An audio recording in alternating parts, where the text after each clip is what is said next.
கலைஞர் அவர்களினுடைய இலக்கிய பங்களிப்பு, அரசியல் பங்களிப்பு, சமூக பங்களிப்பு என்று நிறைய பேசுவதற்கு இருக்கிறது. கிட்டத்தட்ட ஒரு நூற்றாண்டு காலம் இந்த தமிழ் நிலத்தினுடைய சிந்திக்கின்ற பாதையை தீர்மானிக்கிறவராக, மைய புள்ளியாக அவர் இருந்தார் என்பதில் யாருக்குமே மாற்று கருத்து இருக்க முடியாது. ஒரு கவிஞர் 10 புத்தகங்களை எழுதி வெளியிட்டார். கவிஞர் பா. விஜய் அவர்கள் தம்பி கலைஞர் ஐயா அவர்கள் தான் அந்த புத்தகங்களை வெளியிட்டது. நிகழ்ச்சியில் கிட்டத்தட்ட 9 பேர் பேசினாங்க. ஒரு பேச்சாளராக அவர் ஏன் வெற்றி பெற்றார் என்பதை நேரடியாக அன்னைக்கு நான் பார்த்தேன். முதல் விஷயம், அந்த 10 புத்தகத்தையும் முழுமையாக அவர் படிச்சுட்டு வந்திருந்தார். 9 பேரும் அந்த புத்தகங்களை பற்றி என்னென்ன தப்பாக சொன்னாங்களோ அது எல்லா சாயத்தையும் அவர் வெளுத்தார். குயிக் ரிட்டார்ட்னு ஆங்கிலத்தில் சொல்லுவார், உடனடி பதில். கலைஞர் அவர்கள் எதிர்கட்சியில் இருந்த போது, முதலமைச்சராக இருந்த பெரியவர் பேசுகிற போது சொல்லுகிறார், தமிழ்நாட்டில் எந்த குறையுமே கிடையாது, எல்லாமே சிறப்பாகத்தான் இருக்கு, ஒரே ஒரு குறை தான், ஒரு நல்ல எதிர்கட்சி இல்லையே என்பது ஒன்றுதான் இங்கே குறை என்று சொன்னார். கலைஞர் உடனே எழுந்து, இன்னும் ஒரு வருஷத்துல எலெக்ஷன் வரப்போது, வந்த பிறகு அந்த குறை உங்களுக்கு நீங்கிவிடும் என்று சொன்னார். பேசுகிறவர் பெரியவர், அவர் முதலமைச்சர், அவருடைய மனம் எந்த விதத்திலையும் புண்படாது. ஆனா சொல்ல வேண்டிய விதத்துல சொல்லியாச்சு. நான் திமுக கட்சியை சேர்ந்தவர் கிடையாது. கட்சிகளுக்கு அப்பாற்பட்டு பேச்சாளராகவும் எழுத்தாளராக முயற்சி செய்து கொண்டிருக்கின்ற ஒருத்தி நான். இந்த மேடையிலே கலைஞர் அவர்களினுடைய பேனாவை பற்றியும் அவரினுடைய இலக்கிய பங்களிப்பு பற்றியும், குறிப்பாக திரையுலகுக்கு அவர் கொடுத்து சென்றிருக்கின்ற செல்வங்களை பற்றியும் சொல்லுகிற ஒரு பணி எனக்கு கிடைத்த போது நான் மிகுந்த மகிழ்ச்சியோடு இந்த மேடைக்கு வந்திருக்கிறேன். அதற்கு காரணமாக இருக்கிற அமைச்சர் அவர்களுக்கும் சொல்வேந்தர் ஐயா அவர்களுக்கும் திரும்பவும் என்னுடைய வணக்கங்கள். அமைச்சரை மேடையிலே புகழுகிற பழக்கம் எனக்கு கிடையாது. ஆனாலும் ஒரு தகவலை சொல்ல வேண்டும். முருகன் மாநாட்டை அவர் நடத்திய போது சொல்வேந்தர் ஐயா அவர்களினுடைய அந்த நிகழ்ச்சியில் நானும் ஒரு பேச்சாளராக சென்றிருந்தேன். எனக்கு ரொம்ப பக்தி உண்டு, ஆன்மீகத்திலே எனக்கு பெரிய நாட்டம் உண்டு. அந்த மாநாட்டிலே மிகச்சிறப்பான நிறைய விஷயங்களை பற்றி சொல்லலாம். நேரம் குறைவாக இருக்கிறது, எனக்கும் உடல்நிலை சுமாராக இருக்கிறது. நான் ஒன்றை சொல்ல வேண்டும் இந்த மேடையில் என்று நான் நினைத்து கொண்டு வந்தேன். பெரும் கூட்டம், முருகன் மாநாட்டில் பெரும் கூட்டம். இந்த ஆன்மீக மாநாடுகள் நடக்க நடக்க வந்தவர்களும், அதைவிட கண்காட்சியை பார்க்க வந்தவர்களுமான பொதுமக்களினுடைய கூட்டமும் ரொம்ப பிரம்மாண்டமாக இருந்தது. எங்களினுடைய நிகழ்ச்சி முடிந்தது மிகச்சரியாக உணவு இடைவேளைக்கு முன்பு எங்கள் நிகழ்ச்சி முடிந்தது. எங்கள் சாப்பிடுவதற்காக போனோம். இல்லை, என் மனதுக்கு ரொம்ப பிடித்த விஷயம் சாப்பாடு மாத்திரம் அல்ல. சாப்பாடு ரொம்ப நல்லா இருந்தது, அது வேறு விஷயம். அங்கே விஐபிக்களுக்கு என்ன சாப்பாடு கொடுக்கப்பட்டதோ, அங்கே வந்திருந்த கடைக்கோடி மனிதருக்கும் அதே சாப்பாடு அதே மாதிரி கொடுக்கப்பட்டது. அதை விட முக்கியம், சாப்பாட்டு வேறு இல்லைன்றதை கூட அதை விட முக்கியம், அதை ஏற்பாடு செய்தவர்கள் அமைச்சரையா உட்பட வந்து சாப்பிடுகிறவர்கள் யாரும் கொஞ்சம் கூட மரியாதை குறைவு என்பதை உணராத வகையிலே அந்த உணவு பரிமாறப்பட்டது. நம்முடைய மண்ணில் நம்முடைய ஆன்மீகம் நமக்கு சொல்லித் தருகிற மிகப்பெரிய விஷயமே, வந்தவர்களுக்கு சோறிடுகிற போது வித்தியாசம் இல்லாமல் எல்லாருக்கும் ஒன்றே போல அந்த உணவை கொடுக்க வேண்டும் என்பதுதான். அதை அந்த மாநாட்டு பந்தலிலே உண்மையாகவே நான் கண்டேன். அன்றைக்கு எனக்கு வாழ்த்து சொல்ல சந்தர்ப்பம் வாய்க்கவில்லை. அதனால் அதற்கான நன்றியையும் வாழ்த்தையும் ஐயா அவர்களுக்கு இந்த மேடையிலே சொல்லிக் கொள்வதிலே நான் மகிழ்ச்சி அடைகிறேன். கலைஞர் அவர்களினுடைய இலக்கிய பங்களிப்பு, அரசியல் பங்களிப்பு, சமூக பங்களிப்பு என்று நிறைய பேசுவதற்கு இருக்கிறது. கிட்டத்தட்ட ஒரு நூற்றாண்டு காலம் இந்த தமிழ் நிலத்தினுடைய சிந்திக்கின்ற பாதையை தீர்மானிக்கிறவராக, மைய புள்ளியாக அவர் இருந்தார் என்பதில் யாருக்குமே மாற்று கருத்து இருக்க முடியாது. அவருக்கு எதிர்கட்சியில் இருந்தவர்கள் கூட அதை மறுக்க முடியாது. அவரை ஒட்டித்தான், அவரை சுற்றித்தான் கருத்தாக்கங்கள், அரசியல், சமூக சூழல், சினிமா, இலக்கியம் எல்லாமே அமைந்திருந்தது. நான் நேரடியாக பார்த்து ஒரு பட்டிமன்ற பேச்சாளராக அவரிடமிருந்து தெரிந்து கொண்ட ஒரு விஷயத்தோடு ஆரம்பிக்கின்றேன். ஒரு கவிஞர் 10 புத்தகங்களை எழுதி வெளியிட்டார். கவிஞர் பா. விஜய் அவர்கள் தம்பி 10 புத்தகத்தையும் ஒரே மேடையிலே வெளியிட்டார். கலைஞர் ஐயா அவர்கள் தான் அந்த புத்தகங்களை வெளியிட்டது.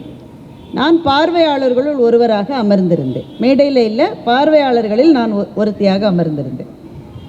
நிகழ்ச்சியில் கிட்டத்தட்ட 9 பேர் பேசினாங்க. 9 பேரோ 10 பேரோ ஒவ்வொருத்தருக்கும் ஒவ்வொரு புத்தகத்தை கொடுத்து அதை பற்றி பேச சொல்லியிருந்தார்கள். நிறைவாக கலைஞர் உரை நிகழ்த்த வேண்டும். இந்த பொதுவாக புத்தக வெளியீட்டு விழாவில் நீங்கள் பார்த்துருக்கீங்களான்னு எனக்கு தெரியாது. நாங்கள் நிறைய பார்த்துருக்கோம். அந்த புத்தகம் கைக்கு வருவதே புத்தக வெளியீட்டு விழாவுக்கு 1 நாள் 2 நாள் முன்னாடி தான் வரும். அப்போ தான் ரெடி ஆகும் அது. அப்படி வந்தாலும் அந்த வெளியீட்டு விழாவிலே பேசுகிறவர்கள் புத்தகத்தை எல்லாம் முழுக்க படிச்சுட்டு தான் பேசுவாங்கன்னு உறுதியாக சொல்ல முடியாது. பெரும்பாலும் என்ன பண்ணுவாங்கன்னா, யாராவது ஒருத்தர் அந்த புத்தகத்துக்கு முன்னுரை எழுதியிருப்பாங்கல்ல, அந்த முன்னுரையை படிச்சுட்டு இவங்க பேசுவாங்க. இந்த இடத்துலையா 9 பேர் பேசணும். 9 பேருமே அந்தந்த புத்தகத்தை முழுமையாக படித்தார்களா என்று சொல்ல முடியாது. அதில் இருந்த அந்த முன்னுரையிலிருந்து சில தகவல்களை ஒவ்வொருத்தரும் பேசிக்கிட்டே வந்தாங்க. இப்போ பட்டிமன்றத்திலே கூட எங்களுக்கு என்ன பயமாக இருக்குன்னா, எங்களுக்கு எதிரணியில் பேசுகிறவரை பார்த்து எங்களுக்கு பயமாகவே இருக்காது. ஏன்னா அது தெரியும், சகோதரர் ராஜா தான் எனக்கு எதிரணியில் பேசுவார், இல்லை கவிதா ஜோகர் பேசுவாங்க. அவங்க ஒரு மாதிரி என்ன சிந்திப்பாங்கன்னு நமக்கு தெரியும். அதுக்கு என்ன பதில் சொல்கிறதுன்றது நமக்கு பழக்கத்தினால கற்றுப்போம். எங்கள் பயம்லாம் யாரை பற்றி தெரியுமா? எங்கள் அணியிலே எங்களுக்கு முன்னாடி பேசுகிறாங்களே அவங்கள பற்றி தான். ஏன்னா நான் மொத்தம் இருக்கிறதே 3-4 பாயிண்ட்டு. அதை சொல்கிறதுக்கு நமக்கு முன்னாடி 2 பேர் இருந்தால் அவங்க அதை சொல்லிவிட்டு நாம் அப்புறமா என்ன பேசுவதுன்னு ஒரு பயம் அவங்கள பற்றி தான் வரும். ஆனால் ஒரு மேடையில் புத்தகங்களை பற்றி ஏற்கனவே 9 பேர் பேசிவிட்டார்கள். எல்லாருமே அப்போ மணி அடிக்கிறதுக்கு நடுவரெலாம் கிடையாது இல்லை, அதனால் எல்லோரும் நிறைய நேரம் எடுத்துக்கிட்டு தான் பேசினாங்க. அப்போவே கலைஞர் அவர்கள் கொஞ்சம் மூப்பு எய்திய வயதில் தான் இருந்தார். நான் பார்வையாளராக நான் உட்காந்து யோசித்தேன், 9 பேர் பேசிட்டாங்க. அதுக்கப்புறமா இவர் என்ன பேச போகிறாரு? அவ்வளவு நேரம் அவர் மேடையில் இருந்ததே ஒரு பெரிய விஷயந்தான். என்ன பேச போகிறாருன்னு ஆற்காடு வீராசாமி ஐயா அவங்க தான் அவரை கூட்டிகிட்டு மைக்கு முன்னாடி நிறுத்துகிறாங்க. ஒரு அரை மணி நேரம் பேசியிருப்பார். நான் கீழே இருந்தபோது ஒரு பேச்சாளராக அவர் ஏன் வெற்றி பெற்றார் என்பதை நேரடியாக அன்றைக்கி நான் பார்த்தேன். முதல் விஷயம், அந்த 10 புத்தகத்தையும் முழுமையாக அவர் படிச்சுட்டு வந்திருந்தார். அது எப்படி உனக்கு தெரியும் அப்படின்னு நீங்கள் கேட்கணும். ஏன்னா கேள்வி கேட்டால் தான் நல்ல கேள்வி கேட்டால் தான் நல்ல பதில் வரும். அது எப்படி உனக்கு தெரியும்? அவர் 10 புத்தகத்தையும் படித்தாரே இல்லைன்னு உனக்கு எப்படி எனக்கு தெரியும்னா, 9 பேரும் அந்த புத்தகங்களை பற்றி என்னென்ன தப்பாக சொன்னாங்களோ அது எல்லா சாயத்தையும் அவர் வெளுத்தார். இவர் இப்படி சொன்னார், அவர் சரியாக படிக்கலை, அதுக்கு 2 பக்கம் தள்ளி அதுக்கு பதில் இருக்குது, இந்த மாதிரி பேசுகிறாரு. பேசின 9 பேரும் எதையெல்லாம் விட்டுட்டாங்களோ, முக்கியமாக சொல்ல வேண்டியது அத்தனையும் தன்னுடைய நினைவிலிருந்து அவர் சொன்னதை பார்த்தபோது, ஒரு பேச்சாளராக ஜெயிக்க வேண்டும் என்றால் அந்த இடத்திலே முன்னாலே பேசியவர்களினுடைய பேச்சை வாங்கி, பட்டிமன்றத்தில் நாங்கள் அதை தானே செய்கிறோம், எதிரணியினுடைய பேச்சிலிருந்து வருவதை எடுத்து அந்த பந்தையை திருப்பி அடிக்கணும். அப்போ தான் ஜெயிக்க முடியும். நாம் புது விஷயத்தை எடுத்தால் ஜெயிப்பதை விட அந்த ஆயுதத்தை வாங்கி நாம் திருப்பி கொடுக்கணும். அதை எப்படி அவர் அலர்ட்டாக செஞ்சார் என்பதை அந்த மேடையிலேயே நான் தெரிந்து கொண்ட போது எனக்கு அது ஒரு பெரிய பாடமாகவே இருந்தது. அதை அவர் ஒரு பெரிய முயற்சி எடுத்து அப்பெல்லாம் பண்ணல. அதுதான் அவர் இயல்பு. ஒரு மேடைக்கு வந்தால், புத்தகம் வெளியிட வந்தால், அவர் அப்போ முதலமைச்சராக இருந்தார். அவர் பதவியில் இல்லாமல் இல்லை. ஆனால் 10 புத்தகத்தையும் படித்துவிட்டு தான் மேடைக்கு வருவது என்கின்ற அளவு அவர் புத்தகங்களினுடைய காதலராக இருந்தார் என்பதை அந்த மேடையிலே நேரிலே நான் பார்த்தேன். அவரை பற்றி படித்த போது அதே அந்த சமயோகிதம் தான், அந்த குயிக் ரிட்டார்ட்னு ஆங்கிலத்தில் சொல்லுவார்கள், உடனடி பதில். நமக்கு எல்லாருக்கும் அது நடந்திருக்கும், எனக்கு நடந்திருக்கு. எவ்வளோ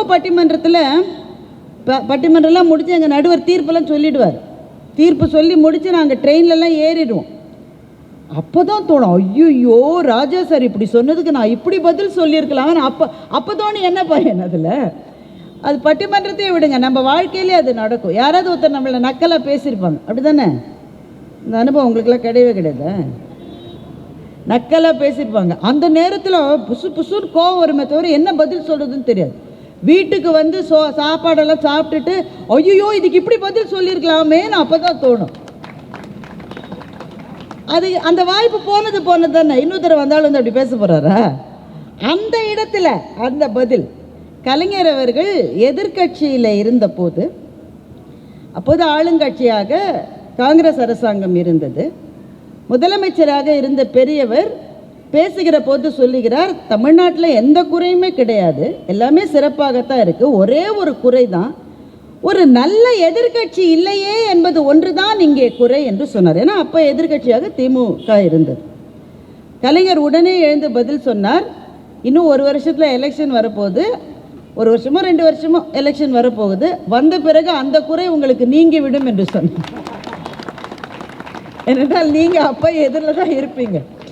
இது பாருங்க, பேசுகிறவர் பெரியவர், அவர் முதலமைச்சர், அவருடைய மனம் எந்த விதத்திலையும் புண்படாது. ஆனால் சொல்ல வேண்டிய விதத்தில் சொல்லியாச்சு. முதலமைச்சராக அப்போது இருந்த ஐயா அவர்களே அதை ரசித்து சிரித்தார் என்று நான் படித்தேன். இது எல்லாமே ஒரு பேச்சாளருக்கு ரொம்ப ரொம்ப தேவையானது என்பதை அவரிடமிருந்து திரும்ப பார்த்துக்கணும். 3வது விஷயம், இந்த மேடையில் சொல்லலாம், எல்லா கேமராவும் இருந்தாலும் சொல்லலான்னு தான் நினைக்கிறேன். பட்டிமன்றம் என்கின்ற ஒரு அமைப்பில் தான் எதிர்க்கட்சிகளை பேச விட்டு கேட்கிற ஒரு நாகரிகம் இப்போதும் கூட இருக்கிறது. பெரும்பாலும் நமக்கு எதிரான கருத்துக்களை சொல்பவர்களை பேச விடுகிற பழக்கம் இப்போது இல்லை. பட்டிமன்றம் என்பதிலே அது என்ன தொன்மையான தமிழ் கலை. அது எதிராக இருக்கிறவங்கள முழுக்க பேச விட்டு கேட்கணும், அதில் நல்ல விஷயங்கள் இருந்தால் நம்ம எடுத்துக்கணும். எங்கள் நடுவர் சாலமன் பாப்பையா அவர்களும் சகோதரர் ராஜா அவர்களும் கலைஞர் முதலமைச்சராக இருந்தபோது அவருடைய கோபாலபுரம் இல்லத்தில் ஒரு முறை அவரை சந்திக்க சென்றிருக்கிறார்கள். விஷயம் என்னவென்றால், மரியாதை நிமித்தம் சந்திப்பெல்லாம் கிடையாது. மதுரையிலே இருந்த ஒரு பிரச்சனை, என்ன பிரச்சனைன்றது வேணால், ஒரு பிரச்சனை, அந்த விஷயத்திலே அப்போது ஆளுங்கட்சியாக திமுக தான் இருந்தது, கலைஞர் முதலமைச்சராக இருக்கிறார். ஆனால் ஏதோ ஒரு சில விஷயங்கள் சரியாக நடக்கவில்லைன்னு சொல்லுவதற்காக ஐயாவுக்கு தான் அப்பாயின்மெண்ட், சகோதரர் ராஜா அவர்களும் கூட போயிருக்கார். அங்கே போன உடனே ஐயா வந்து எப்போவுமே தன்மையாகத்தான் பேசுவார், அவர் வார்த்தைகள் எப்போவுமே ஈரமும் குளிர்ச்சியும் மென்மையும் தான் இருக்கும். இவர் வந்து புசுன்னு பொறிஞ்சு கொட்டிட்டாரோம். அப்போ நடுவரே வந்து நம்ம சொல்லுவோம்ல, இரு ரொம்ப பேசுகிறாருன்னு சொல்லுவோம்ல, அந்த மாதிரி அவர் சொல்லியிருக்கார். அவர் சொல்லி இவர் பொசுன்னு பேசிட்டார். பேசி முடிச்சப்பறம் தான் அவருக்கே கொஞ்சம் துணுக்கு இருந்தோம், முதலமைச்சருக்கு எதிரில் ரொம்ப அதிகமாக பேசிட்டோமோ அப்படின்னு. ஆனால் என்ன ஆச்சரியம் பாருங்களேன், கொஞ்சம் கூட அவருடைய வேகமான பேச்சை கருத்திலே கொள்ளாமல் சொல்லப்பட்ட விஷயம் என்ன என்பதை மாத்திரம் கருத்திலே கொண்டு அப்போ சீஃப் செக்ரட்டரியாக இருந்த ஒரு மேடமை கூப்பிட்டு இந்த விஷயத்தை உடனே கவனிங்க என்று அந்த இடத்திலேயே கலைஞர் உத்தரவு போட்டது எங்கள் நடுவர் தான் சொன்னார். நான் வேறு யார் சொல்லியும் இதை நான் இங்கே மேடையில் சொல்கிற அளவு எனக்கு நம்பிக்கை வந்திருக்கு. எங்கள் நடுவரே சொன்னார், எப்பொருள் எத்தன்மை தாயினும் அப்பொருள் மெய்ப்பொருள் காண்பது அறிவு என்பது திருக்குறள். உன்னை எதிரில் வர்ற சொல்லு எதுவாக இருந்தாலும் சொன்னவங்க யார் எதுக்கு அப்படி பார்க்காத, அதில் உண்மை இருக்கிறதா என்பதை பார்க்கிற போது தான் நமக்கு அறிவு இருக்கிறது என்பது பொருள் என்பது வள்ளுவரினுடைய வாசகம். கலைஞர் அவர்களுக்கு அந்த தன்மை இருந்ததை எங்கள் நடுவரே சொல்லி நான் கேட்டிருக்கிறேன். இந்த 3மே எங்களை மாதிரியான படைப்பாளிகளுக்கு மிக தேவை என்பதை அவரிடமிருந்து ஒரு பாடமாக நான் பயின்று கொண்டேன். கலைஞர் வசனம் எழுதிய பிறகுதான் தமிழ் சினிமாவினுடைய போக்கு என்பது ஒரு புது பாதைக்கு போனது என்பது எல்லாருக்கும் தெரியும். அவருக்கு முன்பே இளங்கோவன் அவர்கள் அந்த பாதையை அமைத்தார், அறிஞர் அண்ணாவும் அதிலே இருந்தார். ஆனால் மிக மிக பெரிய வீச்சை சந்தித்தது கலைஞரனுடைய வசனம் என்பது எல்லாருக்குமே தெரியும்.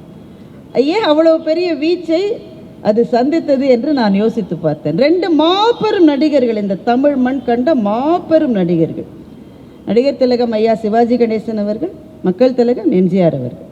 இந்த 2 பேரினுடைய திரையுலக வாழ்க்கைக்கு மிகப்பெரிய துவக்கத்தை கொடுத்தது நடிகர் திலகம் ஐயா அவர்களுக்கு பராசக்தி, எம்ஜிஆர் ஐயா அவர்களுக்கு மந்திரிக்குமார். இந்த 2த்துக்குமே கலைஞரனுடைய வசனம் தான் இருந்தது. அதுதான் அவர்கள் இருவருக்கும் மிகப்பெரிய துவக்கத்தை ஏற்படுத்தி கொடுத்தது. நீங்கள் அவருடைய வசனத்தில் நீங்கள் பார்த்தீங்கன்னா ஒரு சுவாரஸ்யமான விஷயம் உங்களுக்கு புரியும்.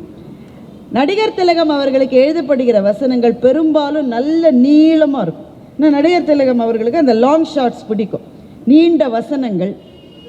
அது அவருடைய முகத்தையே கேமரா தொடர தொடர தொடர பேசுவது என்பது நடிகர் திலகத்துக்கு ரொம்ப பிடிக்கும். அதனால் அவருக்கு எழுதப்படுகிற வசனங்கள் மிக நீண்ட வசனங்களாக இருக்கும்.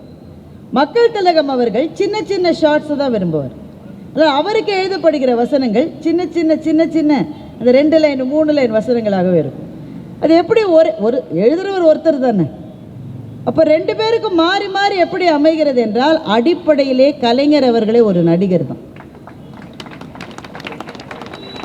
அவர் நாடக மேடைகளிலே நடித்திருக்கிறார். மனோரமா ஆட்சியோட உதயசூரியன் என்ற நாடகத்தில் அவர் நடித்திருக்கின்றார். அப்போ ஒரு நடிகராக இருக்கிற போது தான் ஒரு நடிகனுக்கு அந்த வசனத்தை சொல்லுவதில் எது சரியாக இருக்குன்ற ஜட்ஜ். இப்போ பராசக்தியில் நீங்கள் எல்லாரும் நம்ம அத்தனை பேரும் பார்த்த அந்த காட்சி, மறக்கவே முடியாத அந்த காட்சி, தமிழ் திரையுலக வரலாற்றிலே ஒரு புது மைல்கல்லை நாட்டிய படம் பராசக்தி. அதை அவர் கமல்ஹாசன் உட்பட எல்லாருமே என்ன சொல்லுவாங்கன்னா, அந்த காலத்தில் யார் நடிக்க போய் சான்ஸ் கேட்டாலும், அவர் நடிகர் ஆவாரா இல்லையா அதெல்லாம் வேறு விஷயம், யார் நடிக்கிறதுக்கு சான்ஸ் போய் கேட்டாலும் இந்த வசனத்தை தான் சொல்லுவாங்க. எது? சிவாஜி ஐயா அவர்கள் கோர்ட்டில் பேசின அந்த பிரபலமான வசனம். அதை சொன்னாதான், அதை ஒருத்தர் சொல்லிட்டாதான் அந்த முதல் ஸ்டெப்பையே பாஸ் பண்ண முடியும். இது கூட இல்லை, 2வது விஷயம் ஒன்று சொன்னாங்க. இது எங்கள் அப்பாவே சொன்னது. எங்கள் அப்பா தலைமை ஆசிரியராக இருந்து ஓய்வு பெற்றவர், இப்போது அவர் இல்லை. அவர் சொல்லுவார், இந்த ஸ்கூல்லலாம் ஃபேன்சி ட்ரெஸ் காம்படிஷன் நடத்துவாங்க. இங்கே இருக்கிறவங்களுக்குலாம் சின்ன பிள்ளைங்க இருந்தால் தெரியும். என்னங்க ஒருத்தர் 2 பேர் தான் தலையாட்டுறீங்க. மாறுவேட போட்டி, பள்ளிக்கூடத்தில் மாறுவேட போட்டி இப்போல்லாம் செட்டு செட்டாக விற்கிறாங்க. நீங்கள் போய் என்ன வேஷம் போன, விராட் கோலி வேஷம்னா அதுக்கு ஒரு செட்டு இருக்குது, அதை மட்டும் நீங்கள் போட்டுட்டு வந்துட்டு அந்த பிள்ளையை நிற்க வச்சுட்டா போகிறோம். அப்போல்லாம் அந்த மாதிரிலாம் கிடையாது. அப்போ எந்த பிள்ளை எந்த வேஷம் போடணும்னு பள்ளியிலையும் சொல்ல மாட்டாங்களாம். அவங்கவுங்க அப்பா அம்மா முடிவு செஞ்சு. எங்கள் அப்பா வந்து நடுவராக இருக்கார் ஒரு மாறுவேட போட்டிக்கு. கிட்டத்தட்ட 60-70 பிள்ளைங்க வந்து மாறுவேட போட்டியில் 60ல் 59 பிள்ளைகள் பராசக்தியில் சிவாஜி கணேசன் அவர்கள் நடித்த வேஷத்தை தான் மாறுவேடமாக போட்டு அந்த வசனத்தை தான் பேசியிருக்காங்க. அந்த மாதிரி திரை உலக வரலாற்றிலே இல்லை, சமூக வெளிகளிலே கூட அவ்வளவு பெரிய ஒரு உலுக்கத்தை, ஒரு விழிப்புணர்வை ஏற்படுத்திய ஒரு படம். அதில் அந்த வசனத்தை நீங்கள் கவனிச்சிருப்பீங்க. அங்கே தான் ஒரு நடிகரே வசனகர்த்தாவாக இருக்கிற போது நடக்கிற ரசவாதம் நமக்கு புரியும். இவர் பேசிக்கிட்டே வர வேகமா, உனக்கு ஏன் அக்கறை, ஊரில் யாருக்கும் இல்லாத அக்கறை அப்படின்னு நடுவில் ஒரு லைன் வரும். அதை யார் கேட்கணும்? இவர் பேசிக்கிட்டே இருக்கிற போது எதிரில் இருக்கிற பப்ளிக் ப்ராசிக்யூட்டர் வக்கீல் தான் அதை கேட்கணும். ஆனால் காட்சியை எப்படி அமைச்சிருப்பார்னா, அவர் எந்திரிப்பார், ஆனால் அவர் கேட்க மாட்டார். அவர் கேட்க வேண்டியதை சிவாஜி சாரே கேட்பார். உனக்கு ஏன் அக்கறை, ஊரில் யாருக்கும் இல்லாத அக்கறை என்று கேட்கிறீர்கள், நானே பாதிக்கப்பட்டேன். உடனே அவர் என்ன சொல்லணும்? நீ பாதிக்கப்பட்டதுனால நீ வந்துட்டியா, சுயநலம் சுயநலம் என்பீர்கள். அதை அவரை கேட்க விட மாட்டார். இவர் வசனத்தில் தான் அது இருக்கும், சுயநலம் என்பீர்கள், என் சுயநலத்திலே பொதுநலமும் கலந்திருந்தது. அழுக்கை சாப்பிட்டு தடாகத்தை சுத்தம் செய்கிறதே மீன், அதை போல. இதுதான் இந்த வசனம். இப்போ நம்ம கொஞ்சம் யோசிக்கணும். வசனம் என்பது இப்போல்லாம் அரை வார்த்தை 2-3 வேர்ட்ஸ் கூட இல்லை இப்போ வசனத்தில். அன்றைக்கு அவ்வளவு நீளமான வசனம். இதில் பேசுகிற நடிகருக்கு ஒரு சின்ன பிரேக் கிடைச்சா நல்லா தானே இருக்கும். இவர் பேசி கொஞ்சம் நிறுத்திட்டு எதிரில் இருக்கிறவர் வந்து உனக்கே நக்கரைன்னு கேட்டு இவர் பதில் சொன்னால் அந்த காட்சிக்கு 2 கேமரா தேவையாக இருக்கும், ஒரு பிரேக் நல்லா இருக்கும் தானே. ஆனால் அப்படி எழுதலை. அவர் ஏன் எழுதலைன்னு யோசித்த போது தான் எனக்கு தெரிந்தது, அவர் ஒரு நடிகராகவே தன்னை இப்போ நாங்கள் பேசிக்கிட்டே இருக்கோங்க, ஐயா பேசிகிட்டு இருந்தார், பவர் போயிருச்சு. அவருக்கு இருந்த அனுபவத்தால் அவ்வளவு நேரம் மேடையில் அவர் நின்னார். வேற யாராவது நின்று இருந்தால் அதுக்கப்புறமும் பேர்களை தொடர்ந்து சொல்கிறார். எப்படித்தான் இவ்வளோ பேரை ஒன்றுமே எழுதாமல் சொல்கிறார். எவ்வளோ பேரை சொல்லியிருக்கோம், எவ்வளோ பேரை சொல்லலை, அது அவருடைய அனுபவத்தினால் அவருக்கு வந்து. வேறு பேச்சாளர்கள் இங்கே இருந்தால் திரும்ப அடியப்படின்னு ஃபஸ்ட்லேருந்து தான் ஆரம்பிக்கணும். ஒரு பிரேக் வந்தால் முன்னாடி இருந்த அந்த உணர்வு, அந்த எழுச்சி வராது. ஒரு நடிகருக்கும் அப்படித்தான். அவ்வளவு நீளமாக பேசினப்புறம் எதிரில் இருக்கிறவருக்கு அந்த டயலாக் போயிட்டால் இவருக்கு திரும்ப அந்த உணர்ச்சி வராது. ஆனால் அவர் சொல்ல வேண்டிய வசனத்தையும் இவரே சொல்லுவதாக கலைஞர் எப்படி எழுதினார் என்றார், அவருக்குள்ளே இருந்த ஒரு நடிகர் தான் அந்த ரசவாதத்தை செய்திருக்க வேண்டும் என்று நான் நினைத்தேன். பொதுவாகவே எல்லா விஷயங்களிலும் மிகப்பெரிய ஆர்வமும் கவனிப்பும் கொண்டவர். தமிழன் என்று ஒரு பத்திரிக்கை வந்தது, இப்போ வரல, அந்த காலத்தில் வந்தது. அந்த பத்திரிக்கையில் அது கழகத்தின் சார்பில் வந்த பத்திரிகை தான். ஆனால் அந்த பத்திரிக்கையில் ராசி பலன் வந்திருக்கு அந்த காலத்தில். இப்போ எல்லா சேனல்லையும் வருது, எல்லா பத்திரிகையிலையும் வருது. அப்போ கழகத்தின் சார்பில் வந்த ஒரு பத்திரிகையில் ராசி பலன் வந்தது என்பதே ஆச்சரியம்தான். ஒரு வாரம் என்ன இருக்குது, ஒரு ஜோதிடர் ஒருத்தர் தான் எழுதுவாராம். ஒவ்வொரு வாரமும் ஒரு வாரம் என்ன இருக்குது, அந்த ஜோதிடருக்கு உடம்பு சரியில்லை, அவர் எழுதாமல் போயிட்டார். இப்போ என்ன செய்யறது, பத்திரிக்கை அதுக்குன்னு நம்ம நிறுத்த முடியாதுல்ல. அந்த ஆசிரியர் என்ன பண்ணாராம், ஜோதிடர் இல்லைன்னா இனிமேல் புது ஜோதிடர் தேடி போக டைம் இல்லை, ஒரு 4 வாரத்துக்கு முன்னாடி அந்த ஜோதிடர் எழுதின ராசி பலனெல்லாம் எடுன்னு சொல்லி எடுத்தாரோம். எடுத்து மேஷத்துக்கு போட்ட பலனை மீனத்துக்கு போடு, ரிஷபத்துக்கு போட்ட பலனை கன்னிராசிக்கு போடு, அதை எடுத்து இதில் போடு, இதை எடுத்து அதில் போடு, அட்ஜஸ்ட்மெண்ட்டு தானே, என்ன செய்ய முடியும், அவசரத்துக்குன்னு போட்டுட்டார். இந்த பத்திரிகை நடத்துகிறவர்கள் எல்லாருக்குமே அவங்க பத்திரிகை என்னைக்கு வருதோ அதுக்கு முந்தின நாள் தான் டென்ஷனாக இருக்கும். அப்படி தானேங்க, நாளைக்கு வார பத்திரிகை நாளைக்கு வரணும்னா முந்தின நாள் இரவு பத்திரிகை ஆசிரியருக்கு டென்ஷனாக இருக்கும். ஆனால் கட்சி சார்பில் வர்ற பத்திரிகைகளுடைய ஆசிரியர்களுக்கு முந்தின நாள் டென்ஷனாக இருக்காது, அடுத்த நாள் காத்தால் 6 மணிக்கு தான் டென்ஷனாக இருக்கும். ஏன்னா அப்போ தான் அவர் பத்திரிகையை படிச்சுட்டு ஃபோன் பண்ணுற டைம் அது. அவர் ஃபோன் பண்ணால் ஏதோ ஒரு தப்புன்னு அர்த்தம். அடுத்த நாள் காலையில் 6 மணிக்கு ஃபோன் வந்திருக்கும், ஐயோ என்ன தப்பாச்சு, கூப்பிட்டு விட்டாராம். அந்த ஆசிரியர் போயிருக்காரு, என்னையா ஜோதிடர் இல்லையா, கொஞ்ச நாள் முன்னாடி வந்தது அப்படி இப்படி மாற்றி போட்டியான்னு கேட்டிருக்காரு. இவருக்கு பயங்கர ஆச்சரியம், எப்படி கண்டுபிடிச்சாருன்னு. ஐயா எப்படியா கண்டுபிடிச்சிங்கன்னு கேட்டிருக்காரு. அவர் சொன்னாராம், நீ மாற்றி போட்ட போது விருச்சிக ராசிக்கு சித்திர நட்சத்திரம்னு எழுதிட்டா, விருச்சிக ராசிக்கு சித்திர நட்சத்திரமே வராதுன்னு. இப்போ நம்பிக்கை இருக்கு இல்லை அது வேற விஷயம், அதை பற்றி எனக்கு தெரியாது. ஆனால் நம்பிக்கை இல்லாத விஷயங்களை கூட அறிந்து கொள்வதில் பாகுபாடு கிடையாது. எதையும் தெரிந்திருக்க வேண்டும், எதையும் அறிந்திருக்க வேண்டும். அதில் லாஜிக்கலாக தப்பு வந்தால் அதை நிச்சயமாக சுட்டிக்காட்டி சரி செய்ய வேண்டும் என்று சொல்லுகிற அந்த விஷயம் எனக்கு ரொம்ப ரொம்ப பிடிச்சிருந்தது. பூம்புகார் படத்தை பற்றி உங்கள் எல்லாருக்குமே தெரியும். பூம்புகார் படத்திலே கவுந்தி அடிகள் என்கின்ற கதாபாத்திரம் ரொம்ப முக்கியமான கதாபாத்திரம். அதில் யாரை நடிக்க வைப்பது என்று பெரிய போராட்டம் நடந்திருக்கிறது.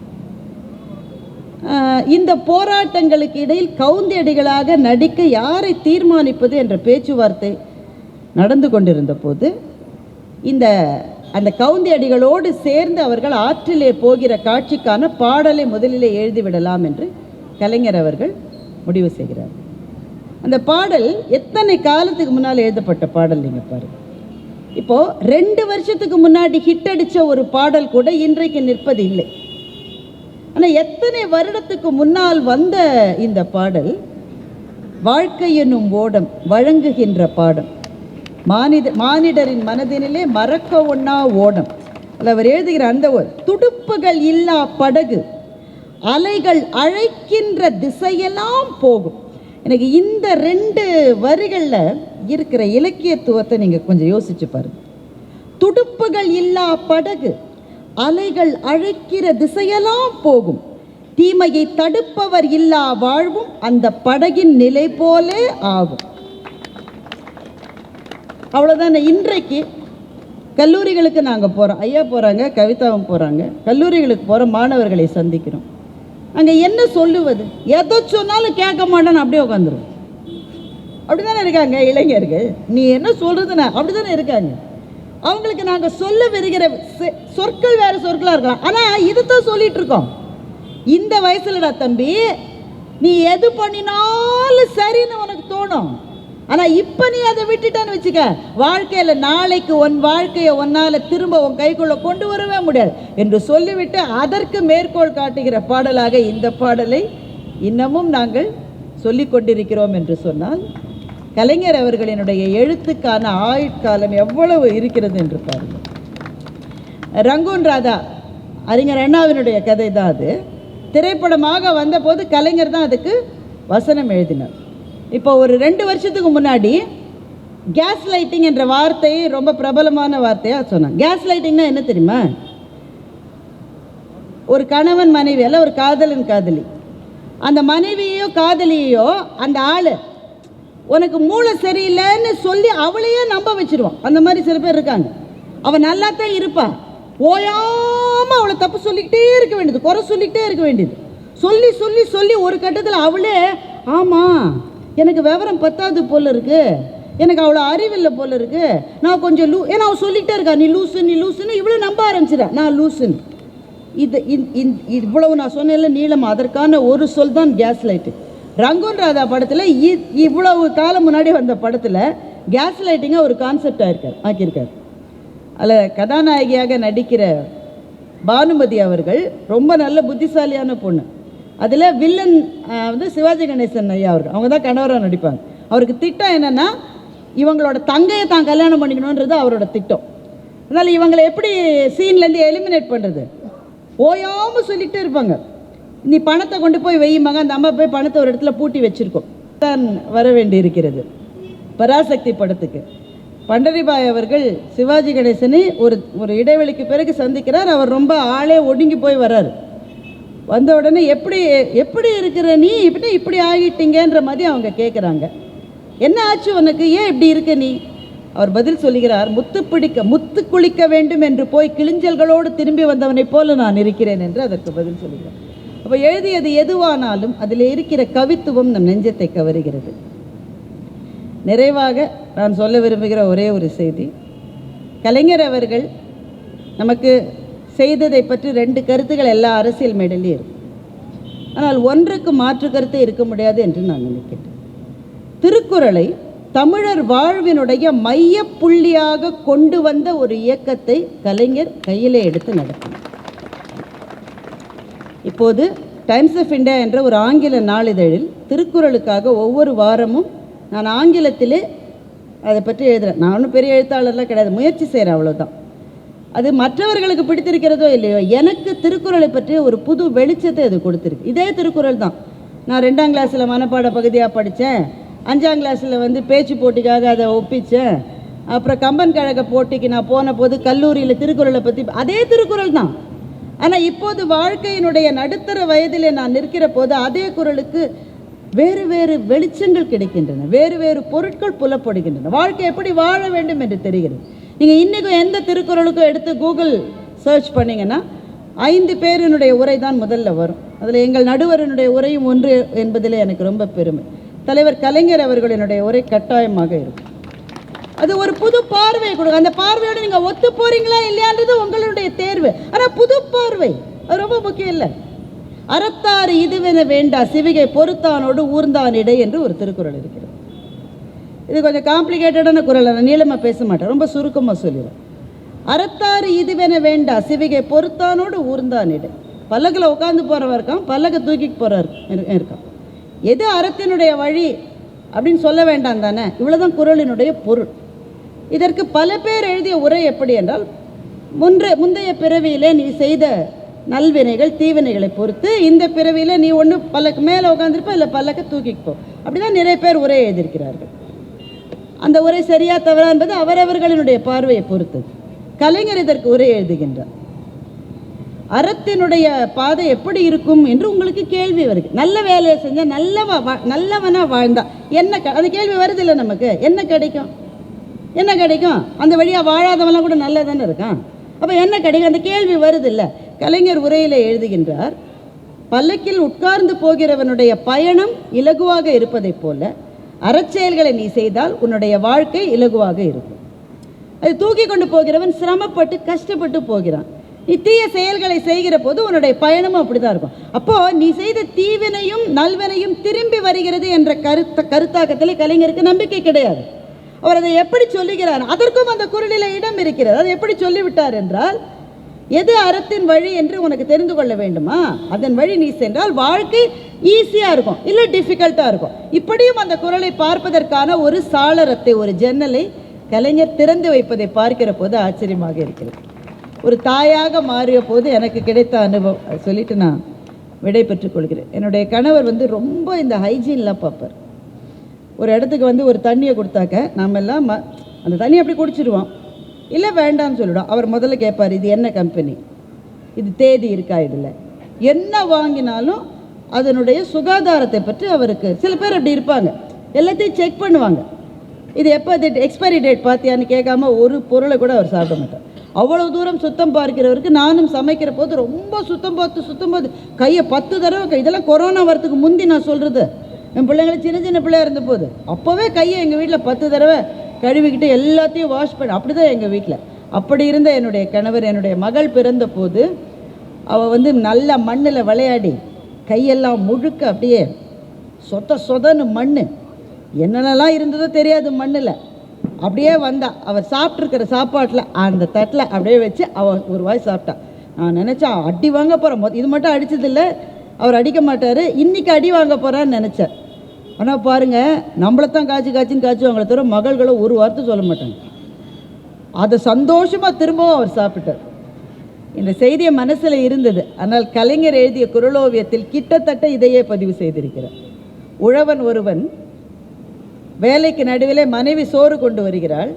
அந்த சோற்றை பிரிப்பதற்குள் தவழ்ந்து வருகிற குழந்தை சேற்றை எடுத்து அந்த உணவிலே போட்டு விடுகிறது. அதற்கு பிறகு அந்த உணவை சாப்பிடுகிற அந்த தகப்பன் சொல்லலாம், முந்தைய விட இந்த சோறு இப்போத்தான் நல்லா இருக்குன்னு சொல்கிறான். அமிழ்தினும் ஆற்றலினதே தம் மக்கள் சிறுகை அளாவிய கூழ் என்கின்ற குறளுக்கு ஒரு கவிதையாகவே, ஒரு ஓவியத்தை வரைவது போலவே குறளோவியத்தை எழுதியிருந்தார். இப்படி அடுக்கடுக்காக அவருடைய இலக்கிய பணியையும் திரைப்பணியையும் சொல்லுவதற்கு நிறைய செய்திகள் இருக்கின்றன. இந்த மன்றத்திலே எனக்கும் ஒரு இடம் கொடுத்த அத்தனை பேருக்கும், சொல்வேந்தர் ஐயா அவர்களுக்கும், அமைச்சர் ஐயா அவர்களுக்கும் திரும்பவும் நன்றியை சொல்லி விடைபெறுகிறேன். வணக்கம்.